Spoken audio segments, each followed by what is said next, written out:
שלום וברכה, נמצא איתנו הרב עידו סממה בפודקאסט היום של מוקד תהילים ארצי. כל צופי מוקד תהילים ארצי מכירים כבר את הרב. ברוך השם, מפרסמים הרבה סרטונים של הרב, של דברים מחזקים, של יהדות, של כל נושא שבמהלך השנה, ברוך השם, אנחנו זוכים לסרטונים מחזקים מהרב, ואנשים מאוד אוהבים לשמוע את הרב. זכינו שהיום הרב הגיע לפודקאסט, חודש אלול, והיום הולכים לדבר על חזרה בתשובה מעשית. איך אנחנו חוזרים בתשובה? אנחנו כבר בתוך חודש אלול, אנחנו כבר אומרים סליחות כבר הרבה זמן, אנשים כבר בתהליך של חזרה בתשובה. אני רוצה שהרב יסביר לנו, חזרה בתשובה, איך אנחנו עושים את זה? שאנשים מסתבכים, מה עברתי כל השנה? איך חוזרים בתשובה? אז באמת המושג תשובה זה מושג שמרתיע לא מעט אנשים. מה, חזרת בתשובה? מה, צריך לקרות משהו שאתה חוזר בתשובה? זה מרתיע אנשים. אבל כדי להבין מה זה תשובה, צריך להבין קודם כל מה זה עבירה. אדם שעושה דבר שהוא נגד רצון הבורא, הוא יוצר במילה עבירה, היא מתחלקת פתאום. עבירה, אתה מקבל עבר ההי. הקדוש ברוך הוא מתרחק. זאת אומרת, ברגע שאדם עושה פעולה נגד רצון הבורא, הוא יוצר ריחוק של הבורא ממנו. וזה דוד המלך בתהילים צעק ואמר, הסתרת פניך ממני, הייתי נבהל. זאת אומרת, דוד המלך, הדבר הכי שהוא פחד ממנו, זה הסתר פנים. דוד המלך אמר, גם את הארי, גם את הדוב יקע עבדיך. דוד לא פחד משום דבר. דוד המלך פחד מדבר אחד, מהסתר פנים. מה זה הסתר פנים? שהשם רק מתרחק מהאדם. ברגע שהשם מתרחק מהאדם, אז לאותו אדם באותו רגע אין לו הגנה. אין לו את השכפץ הרוחני, את ההשגחה השמימית שהוא שמור. ומכוח מה הוא קיבל ריחוק? מכוח המעשים שלו. ברגע שהוא עשה פעולה נגד רצון הבורא, הוא גרם לזה שהשם מתרחק ממנו. והנה אותו אדם פתאום מחליט להתחרט. הוא עוד לא מתחיל בכלל את המעשים שלו הטובים, הוא רק מקבל על עצמו חרטה. הוא מתחרט על המעשה הלא טוב שהוא עשה, הוא גורם בדיוק למילה תשובה לקבל את אותו חילוק. תשובה זה תשוב ההי. וואו. פתאום בקבלה שלו, רק בחרטה, הוא גורם להשם להתקרב אליו. חרטה זה גם לחלק את זה, חרט השם. אדם חורט בעצמו את השם. יפה, לא חשבתי על זה, זה יכול להיות, זה יכול להיכנס פה יופי, אבל זה בעצם מה שמסביר לנו את המושג תשובה. הרבה מפחדים מהמושג הזה, הם חוששים, אבל צריך להבין שתשובה זה דבר, זה העונג הכי גדול שאדם יכול להשיג בעולם הזה. זה מה שדוד המלך אומר בתהילים, ואני קרבת אלוקים לי טוב. מישהו משיג קרבת אלוקים, אין יותר טוב מזה. במה הוא משיג קרבת אלוקים? בזה שהוא גורם להשם להיות תמיד קרוב אליו. במי זה תלוי? זה תלוי בי. זה תלוי במעשים שלי. ככל שאני יודע לשמור על העיניים שלי, על הפה שלי, להתרחק מדברים אסורים, ככה אני גורם לקרבת אלוקים, ושהאדם הוא זוכה לקרבת אלוקים, הוא האדם השמור ביותר, הוא האדם המבורך ביותר, והזמן מבקש תפקידו. אנחנו נמצאים בימים הכי גבוהים שהמלך נמצא בשדה. הקדוש ברוך הוא עזב את כל פמליה של מעלה, את כל צבא השמיים, יש לו שרפים, אופנים, חיות הקודש, מיליארדים של מלאכים, הוא עוזב הכל ויורד אלינו, לבדוק לכל אחד ואחד מה עשית בשבילי. לא עכשיו להפוך עולמות. אצל בורא עולם קבלה קטנה, שאדם מקבל על עצמו, הוא הופך להיות אדם אחר. בקבלה קטנה. עד היום, כמעט שנה שלמה, אותו אדם עשה עבירות, עשה דברים לא טובים. אז בשמיים הוא הכין תיק על עצמו מאוד לא טוב. אבל בשמיים הוא נמצא עם השם שלו, ולפי השם שלו יש את התיק. בחודש הרחמים והסליחות יש לנו הזדמנות לסגור את התיק הזה. איך? ברגע שאדם, מגלים לנו רבותינו, ברגע שאדם מקבל קבלה קטנה, הוא הופך להיות אדם אחר. הוא לא אותו אדם. ואז המקטרג בא לבורא עולם, אומר לו, תראה, שמעון עשה כך וכך וכך. אמר לו, איזה שמעון? אין פה שמעון בכלל. זה אדם אחר. הוא כבר לא אותו אדם. ואז בורא עולם משחרר את המקטרג ואומר לו, אתה לא יכול לגעת באותו אדם. קבלה קטנה בימים כאלו, אם זה בצניעות, אם זה במילה טובה. זה בכל דבר שהאדם מקבל על עצמו, דבר קטן, הרב אומר, שהוא שב אל השם. הוא תשובה, זה תשוב השם. ולכן כל דבר קטן שהאדם עושה, אז הוא לא עבר השם, הוא לא עבירה, הוא העביר את השם ממנו. הוא תשוב זה כבר בן אדם אחר. בדיוק, הוא בן אדם אחר לגמרי. אתה יודע, דיברנו על קבלה קטנה, הרבה שואלים אולי עכשיו, מה באמת אני יכול לקבל על עצמי? התפרסם לאחרונה סיפור על יהודי ממקסיקו, שבתקופת הקורונה הוא עמד בין חיים למוות. כל מה שהייתה באותה תקופה, וחמצן וחנק, והשם ישמור מה שהוא עבר. הוא מספר שכשהוא היה על ערש דווי, הוא הרגיש שכבר נשמתו נעתקת ועוזבת את העולם הזה, ואז בניסי ניסים, הוא חזר לעולם הזה, והתהלך כאחד האדם. הוא עשה סעודת הודיה, הוא ביקש להזמין 18 אנשים שהוא לא מכיר. והתפלאו, 18 אנשים שהוא לא מכיר לסעודת הודיה שהוא חזר ממוות לחיים. מה התברר?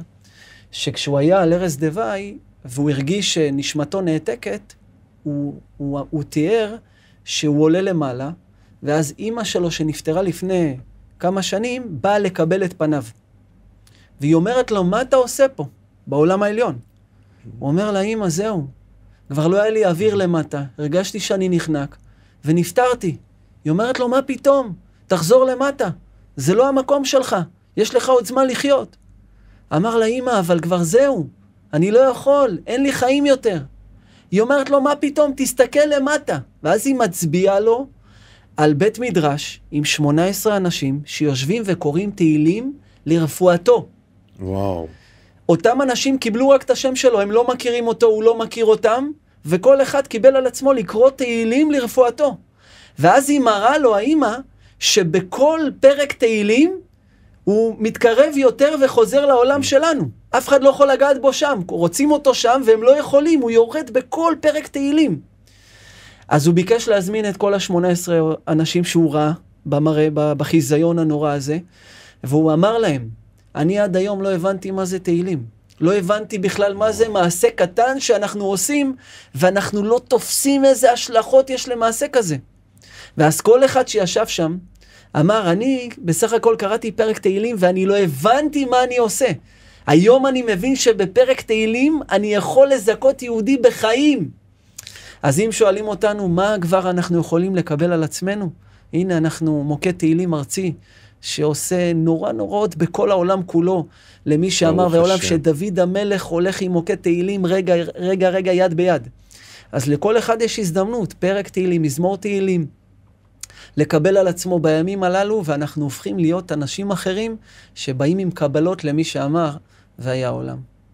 וואו, אבל אני עדיין באלה מהסיפור, בחיים לא שמעתי כזה סיפור יפה כאילו ומעורר באמת מה פעולה קטנה שלנו עושה.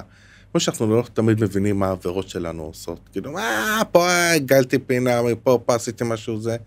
וכאן אנחנו גם לא מבינים מה המצוות שלנו שוות. מה אנחנו עושים? פתאום אמרתי פה פרק תהילים. למה לא שם לב, אנחנו הולכים ברחוב, פתאום תקוע לו משהו, הוא אומר, קדוש ברוך הוא, תעזור לי. הוא אומר איזה פרק תהילים, כל בן אדם כמעט יש איזה פרק תהילים שגור לו על הלשון. אנחנו לא מבינים את המשמעות. ממש, אתה יודע, בא לשבת מוסר, הוא סיפר ככה בדידי אב העובדה, הוא מספר על עצמו, שאיתו זה קרה מעשה, כלי ראשון. הוא מספר שיום אחד הוא הולך בדרך, והוא רואה מרחוק בחור שמתקרב אליו. אז בא לשבת מוסר, מאיר פנים, ועושה לו ככה עם הידיים, כאילו כמה טוב לראות אותך מרחוק. הוא אומר, ככל שאני מתקרב אליו, והוא ככה אומר, ואז הם נפגשו, ואז הרב חיבק אותו ואמר לו, כמה טוב לראות אותך, איך אתה מאיר היום, ברוך השם שאני רואה אותך. מספר הרב, אני המשכתי ללכת איתו כמה רגעים, ואותו בחור מוציא לי מהכיס פתק. הוא אומר, אני פותח את הפתק וחשכו עיניי. זה היה מכתב התאבדות. אומר לו אותו בחור, כבוד הרב, עד היום הרגשתי שאין לי שייכות לעולם הזה. אף אחד לא התייחס אליי, אף אחד לא אמר לי מילה טובה, אף אחד לא העיר לי פנים. והיום, עכשיו, שהרב עשה את זה, הוא נתן לי להבין שיש לי עוד משמעות בעולם הזה. הרב, אתה יכול לקרוא את המכתב, כי אני החלטתי להישאר בחיים. וואו. אנחנו לא תופסים מה זה מעשה קטן, מה זה מילה טובה שאתה נותן לשני. מחיי מתים במאמרו, אנחנו אומרים את זה בתפילה, אתה יכול להיות מחיי מתים במאמר שאתה נותן לשני, מילה טובה. כמה לפעמים הצד השני זקוק לזה, למילה טובה, להקשבה, ודאגה בלב איש ישיחנה. כמה אנחנו צריכים את זה? הגמרא אומרת, הוא לבן שיניים מחלב, גדול המלבין שיניו לחברו, יותר ממשקה הוא כוס חלב. בזה שאתה מחייך לשני, זה יותר גדול, אומרים חז"ל, מזה שאתה נותן לו עכשיו לשתות כוס חלב. אומרים רבותינו, למה דימו את זה לכוס חלב? למה לא כוס יין? על יין אנחנו עושים קידוש, יותר חשוב. נכון. למה חלב? אלא אומרים חז"ל, חלב, אם אני נותן עכשיו לשני, זה מסביע לו את הגוף. חיוך יותר גדול, למה? זה מסביע לו את הנפש. זה הולך איתו כל היום, לפעמים גם שבוע, לפעמים גם חודשים, רק חיוך שנתת לשני. ועוד למה החיוך יותר גדול מחלב? כי חלב אני לא תמיד יכול לתת לך. אתה עכשיו בשרי, אכלת בשר. חיוך זה פרווה. חיוך תמיד אני יכול לתת לך. לכן גדול המלבין שיניו לחברו יותר ממשקה וכוס חלב. בחיוך אתה יכול לקנות עולמות. בחיוך אתה מציל את השני. כמה זה גדול. ועוד חז"ל אומרים, הגמרא אומרת, הנותן פרוטה לעני מתברך בשש ברכות. אם אתה נותן עכשיו צדקה לעני, משמיים עושים לך מי שברך, משמיים 6 ברכות. והמפייסו בדברים, אומרת הגמרא, מתברך ב11 ברכות, כמעט פי 2. 11 ברכות ממי שאמר, והעולם עושה לך עכשיו מי שברך. אין הרב יוצא באצבעות, זה יותר. תחשוב, הקדוש ברוך הוא עושה לך מי שברך 11 פעם על מה? על המפייסו בדברים, על שאמרת לו מילה טובה, שהקשבת לו. כמה אנחנו זקוקים לזה. החזון איש בדור שלו אמר שכל אחד מאיתנו צריך כפית כבוד, לתת לשני.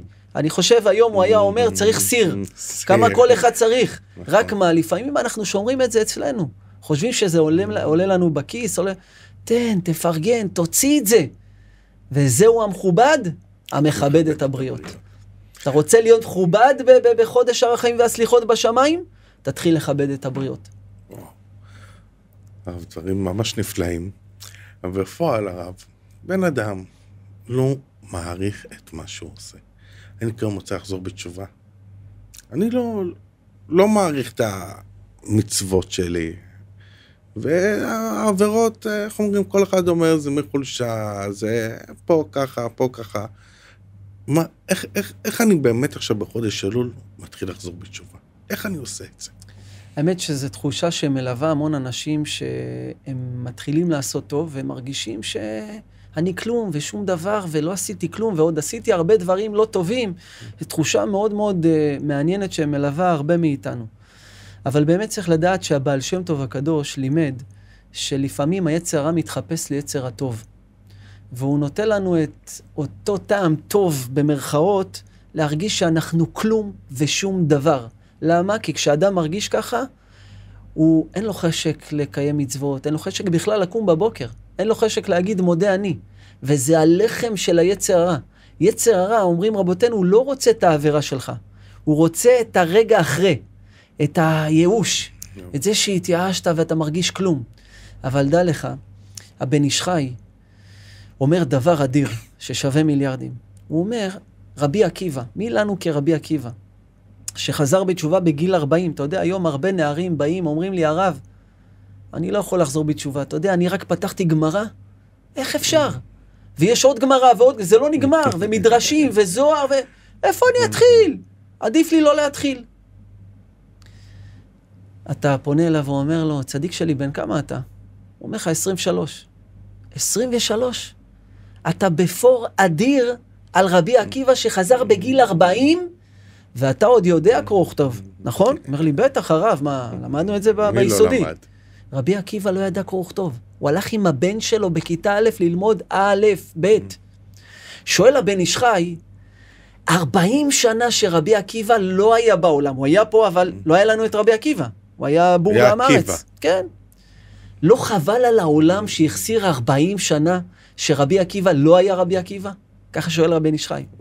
וזו שאלה שמלווה את כל אחד מאיתנו ברגע שאנחנו מתחילים להתחזק, ואז אנחנו עושים מעשים טובים, ואז יצר אומר לנו, בונה, הרבה שנים בזבזת מהחיים שלך, מה אתה כבר יכול לתת לעולם? אומר רבן איש חי חידוש אדיר. הוא אומר, דע לך, שאם לא אותם 40 שנה שרבי עקיבא לא היה רבי עקיבא, לא היה לנו את רבי עקיבא. למה?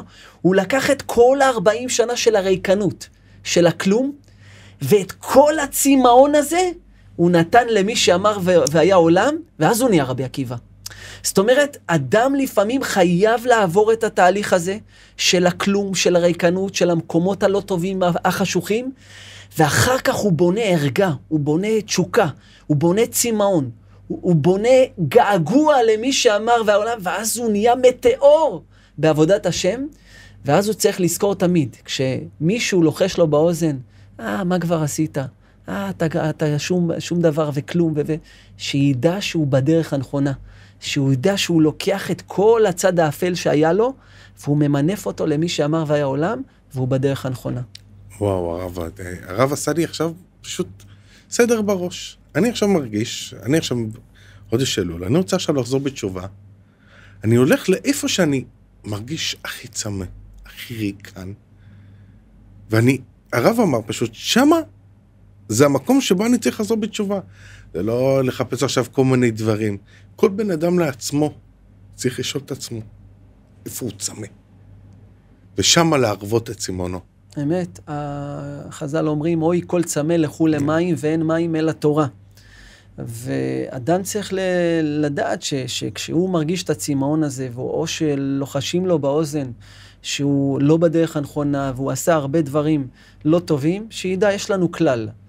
אמרו דורשי רשומות, אם אתה עכשיו מתחיל רישיון נהיגה, אתה מתחיל ללמוד נהיגה, מעולם אתה לא מסתכל אחורה. מי שמסתכל רק אחורה כשהוא נוהג, זה תאונה. נכון. יצר הרע רוצה להכניס לנו את האחורה, את העבר הלא טוב שעשינו אתמול ושלשום, דברים לא טובים.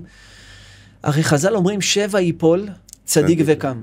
אם הוא נופל כל כך הרבה פעמים, אתה קורא לו צדיק? כן. אתה יודע למה? כי אם הוא נופל הרבה פעמים, ואחרי הרבה פעמים הוא קם, הוא ראוי לתת לו תואר של צדיק. כי כולנו באנו לעולם שבו אנחנו נופלים, קמים, נופלים, קמים. דוד המלך אומר בתהילים, המה קרו ונפלו, ואנחנו קמנו ונתעודד. לכאורה, הפסוק היה אמור להיות שונה. המה קרו ונפלו, המה זה אומות העולם. כשהם קוראים, הם נופלים. ואנחנו, עם ישראל, לא נפלנו. היה צריך להיות כתוב. דוד המלך אומר לו, שלא תטעה. אין אחד שלא נופל בעולם הזה. המשוואה לצמוח, לקבל חוזק, חייב ליפול. רבי נחמן אמר, אם אתה מאמין שאפשר לקלקל, תאמין שאפשר לתקן. אי אפשר שתאמין רק בקלקולים שלך. אי אפשר שתיתן אוזן קשבת רק ליצר שאומר לך, אתה לא טוב ועשית דברים לא טובים. אם אתה מאמין בזה, תאמין גם שאפשר לתקן.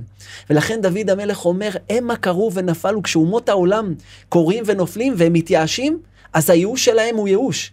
אתה יודע, בפורים, הרי הגמרא דורשת לעשות כרצון איש ואיש. דורשת הגמרא, איש זה מרדכי, והאיש השני זה המן. אז דורשים חז"ל, רגע, למה פה אתה אומר לי זה מרדכי, ופה אתה אומר לי זה המן? למה לא נגיד הפוך? פה זה המן ופה זה מרדכי. איך החז"ל לומדים מאיש ואיש? מי החליט מה זה איש?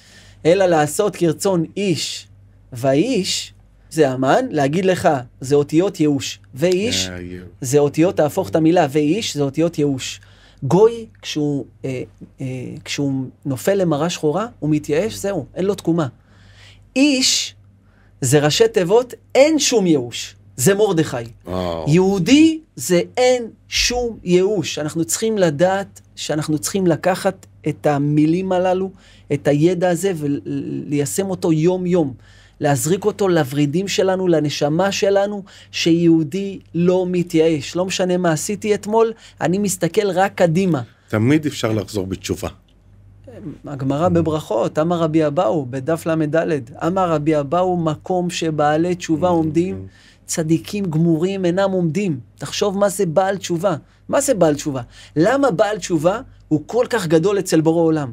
איך יכול להיות? יש לנו עכשיו אדם צדיק שנולד במקום הכי קדוש, ומאז שהוא תינוק הוא גדל על טהרה, על קדושה, ופתאום בא בעל עבירות, שעשה את כל העבירות שבעולם, מחליט ברגע אחד להשתנות למי שאמר והיה עולם, והגמרא אומרת, תנאים, אמר רבי אבאו, מקום שבעלי תשובה עומדים, צדיקים גמורים אינם יכולים לעמוד. איך יכול להיות? אז מסבירים שפעם היה מלך, שהיה לו 3 אוהבים, מאוד מאוד קרובים. הוא קרא להם, אמר להם, בואו צדיקים שלי, אהובים שלי, אני ממחר נוסע לשבועיים. ואני רוצה מכם דבר אחד. הוא נתן לכל אחד בקבוק של יין שאין אותו בכל העולם. רק למלך. אמר, אני רוצה שתשמרו לי כל אחד על הבקבוק. אני חוזר בעוד שבועיים, תחזירו לי. בא האדם הראשון לבית, אומר לי, אשתו, תקשיבי, זה הבקבוק מאוצר המלך. היא אומרת לו, אז פתח, רק ניתם. אמר לה, מה פתאום? המלך אמר לשמור, מה זה לפתוח? והיא ישבה לו, וישבה לו, וישבה לו. אמר, טוב, אני רק אפתח. ניתם כוסית, ואני אסגור את הבקבוק. הוא פותח, הם תואמים, מעין עולם הבא, גן עדן. ואז כוס, ועוד כוס, ועוד כוס, ועוד כוס, נגמר הבקבוק. ואז הוא אמר, אוי לי, אוי לי. האדם השני הגיע הבית, הוא אומר לי, אשתו, זה בקבוק מאוצר המלך. היא אומרת לו, בוא נפתח. אמר לה, מה פתאום? המלך אמר, מה פתאום? ניסתה לשכנע אותו, הוא עמד על שלו, לא פותחים. לא פתח את הבקבוק. האדם השלישי שהגיע לאשתו, אמר לה, זה בקבוק מאוצר המלך. היא אמרה לו, בוא נפתח. אמר לה, מה פתאום? והיא מתווכחת איתו, והצליחה לשכנע אותו. פתחו את הבקבוק, אמר לה, אבל רק כוס אחת. אמר לו, בסדר, טעמו כוס מעין עולם הבא. ואז היא אמר לו, בוא עוד כוס. אמר, שום דבר. סגר את הבקבוק, שמר אותו מכל משמר. עברו שבועיים, מגיעים 3, הראשון בפנים נפולות, מראה את הבקבוק הריק למלך. אמר, תוציאו אותו להורג. האדם השני מראה למלך, כבוד המלך, תראה. שמרתי. בקבוק שמור מכל משמר. תנו לו $1,000,000.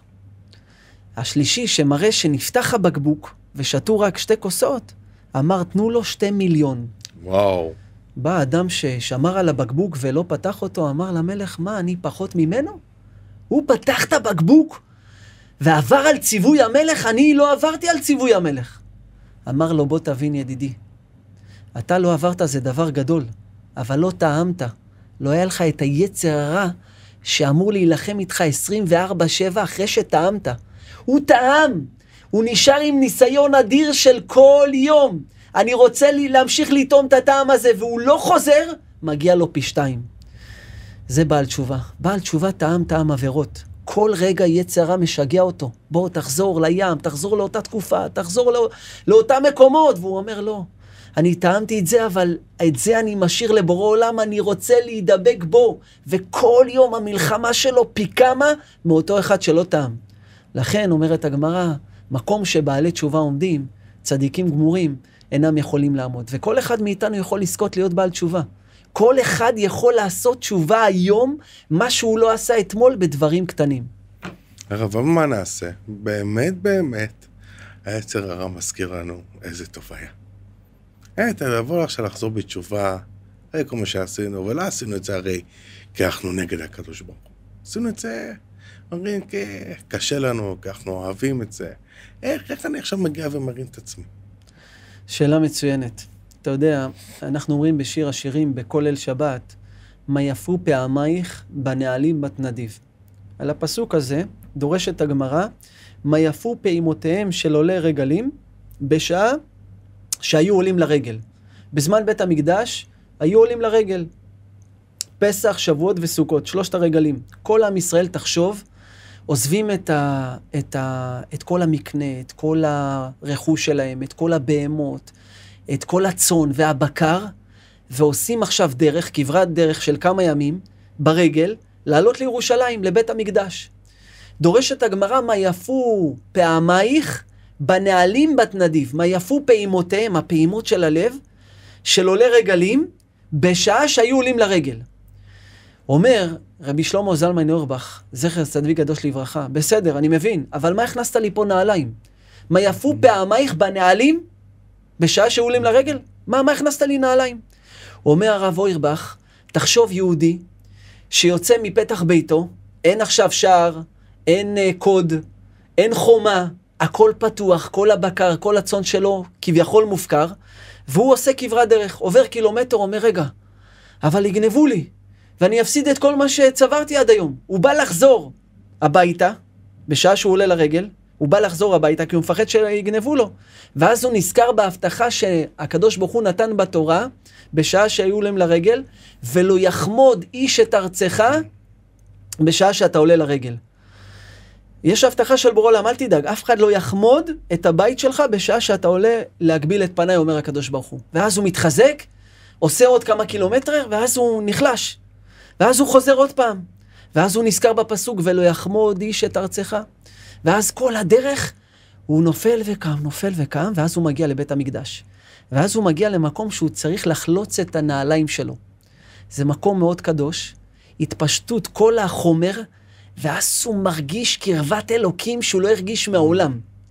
שואל הרב אוירבך, מה הרגע הכי גדול של היהודי הזה? הדרך, הנופל וקם, הוא הרגע שהוא חלץ את הנעליים? התפשטות החומר, לא היה לו מחשבה אחת שיגנבו לו, זה רק בורא עולם. לכאורה, התפשטות החומר, לכאורה המקום שהוא עמד במקדש בלי נעליים. אומר הרב אוירבך, כולם היו אומרים ככה, אבל מה לעשות שהפסוק אומר הפוך? מה יפו פעמייך בנעלים, כשעוד יש לך נעליים, כמה אתה יפה אצל בורא עולם, כשאתה הולך כל הדרך, ואתה נופל וקם. נופל וקם. המלחמה שלך עם יצר הרע היא כל כך משובחת אצל מי שאמר והיה עולם. הוא אומר, הרב אוירבך, הוא מחדש פה חידוש אדיר. כל יום שאנחנו קמים בבוקר יש לנו מלחמה עם בורא עולם, ואת זה יצר הרע, את זה הקדוש ברוך הוא רוצה מאיתנו. הרי כתוב שאנחנו צריכים להידמות למי שאמר והיה עולם. ושואלים חז"ל, רגע, אבל בורא עולם הוא אש. הרי בורא עולם הוא אש אוכלה. איך אפשר להידמות לו? אלא יצר הרע הוא מאש גם, יצר הרע הוא מאש, ואנחנו מבשר ודם. ברגע שאנחנו נלחמים עם יצר הרע, אנחנו נלחמים עם אש, וזה לא כוחות. אומרת התורה, הקדוש ברוך הוא אש אוכלה. מה זה אש אוכלה? וכי הקדוש ברוך הוא אוכל משהו? אבל אם זה לא כתוב פחד להגיד את זה. אומרים דורשי רשומות, אתה יודע מה המאכל של בורא עולם? המלחמה שלך עם יצר הרע. המלחמה שלך עם האש, כל יום שאתה נלחם ונופל וקם, כביכול מזה ניזון הקדוש ברוך הוא, מזה הוא משתבח. לא חסרים לו בורא עולם מיליארדים של מלאכים, אבל הוא משתבח בך כל יום שאתה נלחם, נופל וקם, ובסוף גם אתה מנצח. וואו. הרב, הבנו מה זה עבירה. הבנו מה זה תשובה. הבנו איך חוזרים בתשובה. הבנו מה זה עושה לקדוש ברוך הוא. אנחנו בני אדם. אני לסיכום רוצה שהרב הסביר גם איך בן אדם מרגיש עם עצמו אחר כך זך ונקי. לפעמים בן אדם חוזר בתשובה, הוא בתוכו לא מרגיש את זה עדיין נקי. אנחנו אומרים, אותו ראש השנה ועדיין הוא חזר בתשובה. בן אדם עליך נרדם, התעורר, חטאנו לפניך, חזר באמת בתשובה על כל העבירות. אבל הוא בתוכו לא מרגיש. בן אדם רוצה להרגיש עם עצמו טוב. רוצה להרגיש את עצמו נקי. יש כאלה שמוצאים יום כיפור כזה, מחכים כזה, מין תחושה. אנחנו חדשים. איך בן אדם מרגיש את זה שהוא באמת חזר בתשובה? תראה, גם אחרי שמנקים בית, אחרי שלא ניקו אותו חודשים, ומצחצחים אותו, עדיין יש את התחושה שיש עוד מה לנקות. אבל היא גופה מעידה על אדם שהוא מרגיש תמיד שיש לו מה לנקות, זה הדבר שמעיד על התואר של הלב שלו, שהוא תמיד רוצה להתנקות יותר, תמיד רוצה להתקרב יותר לבורא עולם. אתה יודע, היום אין לנו נביאים. אז איך בורא עולם מתקשר איתנו? אומרים שהוא מתקשר איתנו ישירות, ובמיוחד בחודש הרחמים והסליחות, שאנחנו התחלנו לשמוע את כל השופר, יש פה סוד גדול. מה זה סוד השופר? איך בורא עולם מדבר אלינו? מה זה השופר הזה? למה צריך לתקוע בשופר? לפני כמה שנים, אברך אחד מירושלים מרגיש לא טוב בערב ראש השנה. הוא הולך לבית חולים, להדסה עין כרם, עושים לו בדיקות, ואחרי כמה בדיקות מקיפות, הפרופסור ניגש אליו ואומר לו, תשמע, התוצאות לא כל כך טובות, ואתה צריך להעביר את החג פה בבית החולים. אמר לו, מה פתאום? תשמע, אני מחכה כל השנה לראש השנה. זה יום שהולך לקבוע לי מה יהיה איתי כל השנה. אתה יודע, חודש אלול, הרחמים והסליחות, ואז מגיע היום שהולך לקבוע לך. הוא אומר, אני לא יכול להעביר את זה פה, בבקשה, תשחרר אותי יומיים של ראש השנה, אני חוזר. אמר לו, תשמע, אני רואה שאתה אדם דתי, וכתוב בתורה, ונשמרתם מאוד לנפשותיכם. אני אומר לך שאתה צריך להישאר פה. הוא הבין שאין לו ברירה.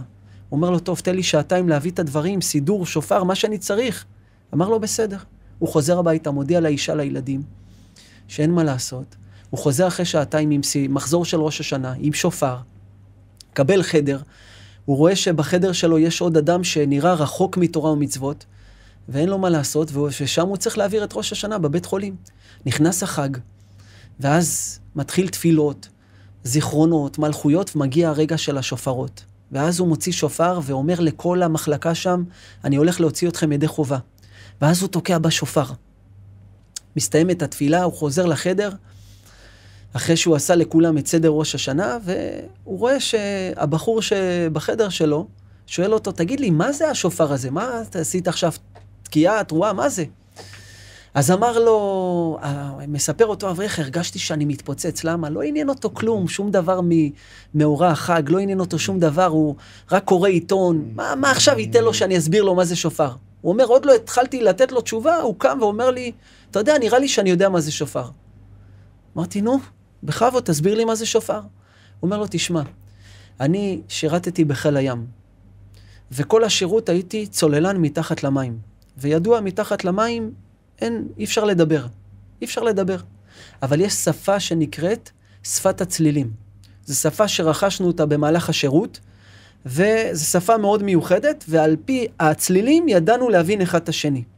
הוא אומר, סיימתי את השירות בחיל הים, והלכתי לחפש את העולם הגדול. הוא אומר, אחרי כמה שנים אני חוזר לארץ, אני רואה מודעה שחיל הים מחפשים אנשים צוללנים לשעבר שיודעים ומכירים את השפה. ומי שיעמוד במבחנים ביום חמישי הקרוב בבנייני אומה בירושלים בשעה 12:30 בדיוק, יהיה המבחנים, מי שיעמוד במבחנים יתקבל והון עתק מובטח לו. הוא אומר, הייתי צריך כל כך את הכסף, אמרתי אני הולך לרעיון. מגיע יום חמישי, אני מגיע ברבע שעה איחור. כל בנייני אומה מלא מפה לפה, יש בופה, יש כיבוד קל, מוזיקת רקע, וכולם יושבים, מאות אנשים יושבים, מחכים. הוא אומר, אני מחפש מקום לשבת, אני מתיישב, אחרי 2 דקות, אני שואל את זה שלידי, תגיד לי, מה הולך פה? הוא אומר לי, אתה רוצה לדעת מה הולך פה? אתה רואה למטה את הדלת הלבנה? שם יושב המנהל. הוא הולך לקרוא לכל אחד מאיתנו, ולעשות לו ראיון, ורק אחד מאיתנו הולך לקבל, וכולם הביתה. רצית לדעת מה הולך פה? זה מה שהולך פה. הוא אומר, לקח לי 1.5 דקות, לקום מהכיסא, לעבור בין האנשים ולרדת לכיוון המשרד. ואז אני שומע אותם בלחש, חוצפן, מגיע ברבע שעה איחור, ועוקף את כולם, בלי שקראו לו, איזה חוצפה זאת. הוא אומר, לא התייחסתי לאף אחד. ירדתי, פתחתי את הדלת, נכנסתי, סגרתי, ישבתי עם המנהל 10 דקות.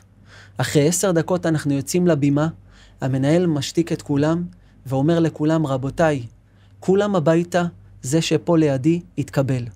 איזה בלגן נהיה. וואו. מה זה? צעקות, איך זה יכול להיות? הוא הגיע ברבע שעה איחור, וירד בלי רשות, ואתה מקבל אותו מבלי לשמוע אותנו. המנהל אמר לכולם, חייך המנהל ואמר לכולם, רבותיי, האמת, אתם צודקים, הוא הגיע ברבע שעה איחור. אבל פה, בבנייני האומה, יש כיבוד קל ומוזיקת רקע. המוזיקת רקע, זה לא מוזיקת רקע, זה שפת הצלילים. ואני כבר רבע שעה מדבר ואומר, מי שמכיר את השפה, שיקום מהכיסא וירד אליי ויפתח את הדלת וישב איתי, אני רוצה לסכם איתו עניינים, אני רוצה לסגור איתו עסקה. ואני חוזר, מי שמכיר את השפה, שיקום מהכיסא, שיבוא אליי, אני רוצה לסכם איתו עניינים. ואתם יושבים פה כבר רבע שעה, ואף אחד לא מבין. הוא לקח לו 1.5 דקות להבין את השפה, לכן הוא התקבל, ואתם הביתה. אמר לו אותו אדם, לאותו אברך, נראה לי שזה סוד השופר. 40 יום אנחנו תוקים בשופר, בשפה של בורא עולם, שהוא מדבר אלינו ואומר לנו, מי שמכיר את השפה, שיבוא אליי, שיקום ויתעורר ויעשה מעשה.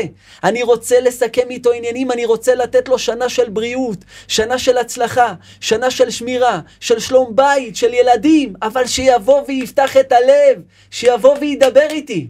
זה השופר בחודש הרחמים והסליחות. וואו, הרב, סיפור חזק ביותר. את השם שנזכה לחזור בתשובה. אמן.